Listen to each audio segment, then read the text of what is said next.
I wonder if I should do something about my anxiety levels. Mindfulness, yoga. I'm becoming neurotic.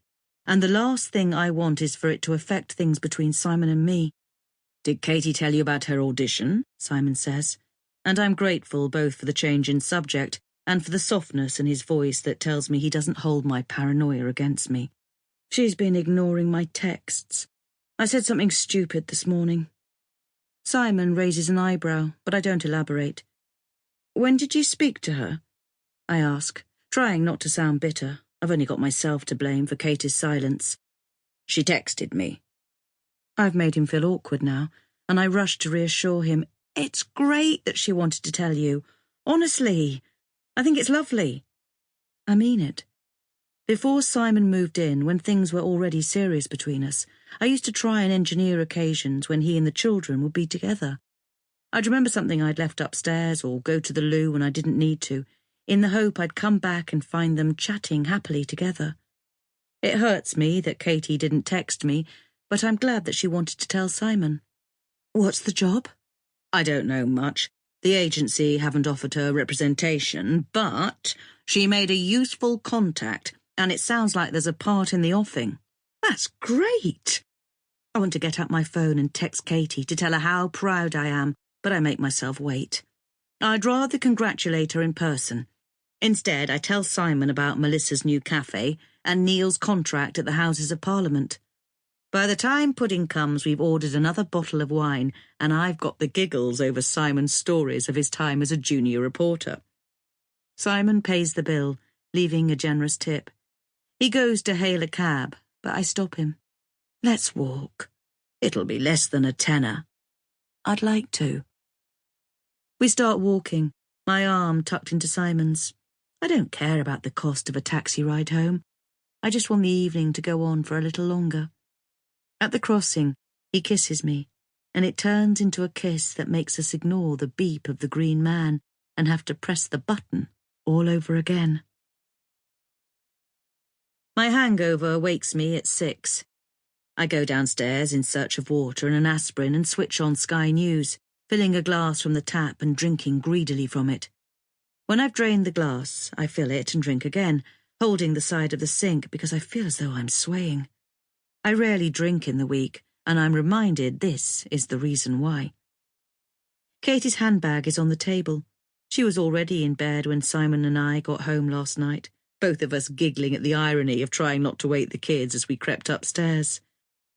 There's a piece of paper next to the kettle, folded in two and with Mum written on the front. I open it, my headache making me squint. My first acting job. Can't wait to tell you all about it. Love you. Kiss, kiss, kiss. I smile, despite my hangover. She's forgiven me, and I resolve to be extra enthusiastic when she tells me about the job. No mention of secretarial college or training to fall back on. I wonder what the gig is, whether it's extra work or a real part. Theatre, I suppose, although I allow myself a fantasy in which Katie has landed a job in TV, a part in some long-running soap that will make her a household name. The Sky News reporter, Rachel Lovelock, is reporting a murder, a female victim from Muswell Hill. Perhaps Katie could be a presenter, I think. She certainly got the looks. She wouldn't want to read the news, but a music channel, perhaps, or one of those magazine-style programmes like Loose Women or The One Show. I pour another glass of water and lean against the worktop as I watch the telly. The image changes to an outside broadcast. Rachel Lovelock is replaced by a woman in a thick coat, talking earnestly into a microphone.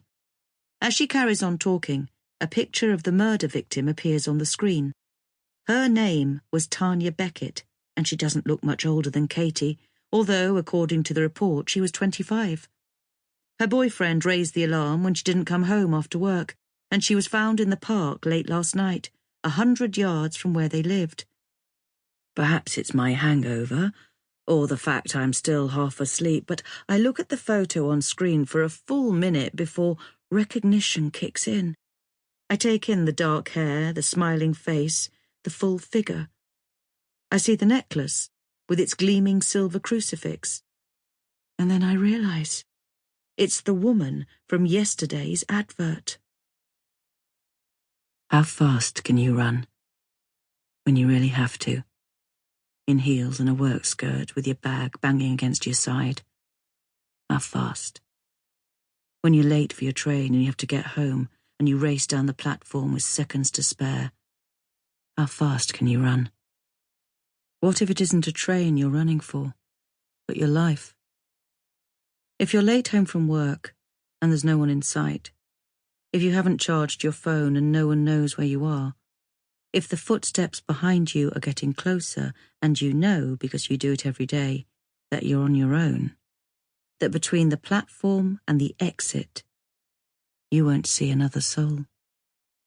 If there's breath on your neck and the panic is rising and it's dark and cold and wet, if it's just the two of you, just you and whoever's behind you, whoever is chasing you, how fast could you run then? It doesn't matter how fast, because there's always someone who can run faster.